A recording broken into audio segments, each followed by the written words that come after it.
Many people spend years drawing up plans. They read books, listen to podcasts, and set goals, but they confuse these preparations with actual progress. This stems from the belief that you must be ready before you begin. It leads to a cycle of waiting for a burst in inspiration or a sign that the right moment has arrived. This passive waiting turns aspirations into fantasies. While intentions feel productive, the real world only recognizes and rewards concrete execution. It is common to point to external factors. You might cite lack of time or insufficient capital or a lack of connections as the reasons for standing still. These obstacles are real, yet they are irrelevant to the final outcome. Success and failure are determined by how you handle these constraints, not the constraints themselves. Reality operates strictly on a transactional system. The market and the world at large recognize results, regardless of the personal history or the difficulties you faced along the way. So many desire the rewards of success, but refuse to accept the sacrifice required to reach them. They want the result without the struggle. Relying on excuses makes you vulnerable to your environment. Taking full responsibility for your future is the very first step toward moving out of this cycle of blame. Reaching your goals requires locking in. This is the point where you drop your doubts and commit to the work. Typically, we wait for motivation to trigger good feelings to take action and find success. But motivation is transient. When it fades, the sequence collapses. High achievers reverse this.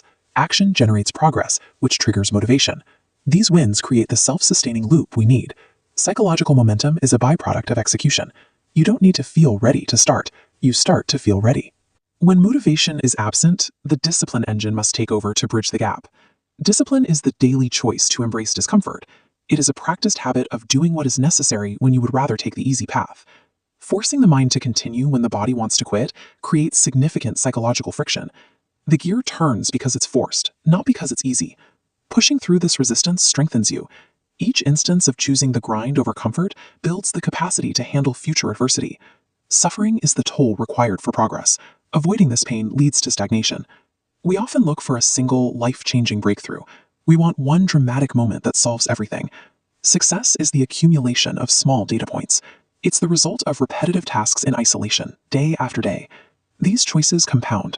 While one day seems insignificant, the momentum of thousands of days builds into an exponential curve.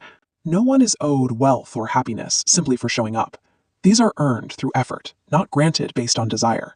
Consistency transforms these repeated actions into a lifestyle where success is the engineered outcome. You face a choice regarding how you will spend the time you have left. You can choose the comfort of procrastination now. This path eventually leads to the weight of regret, looking back at opportunities you let slip away. Or you can choose short-term sacrifice to build a future you can respect. Time is finite. Every second wasted is gone, and there are no second chances to relive these moments. You must make the decision to take control of your own trajectory right now. The time for waiting has ended. Taking action is the only logical response. Lock in.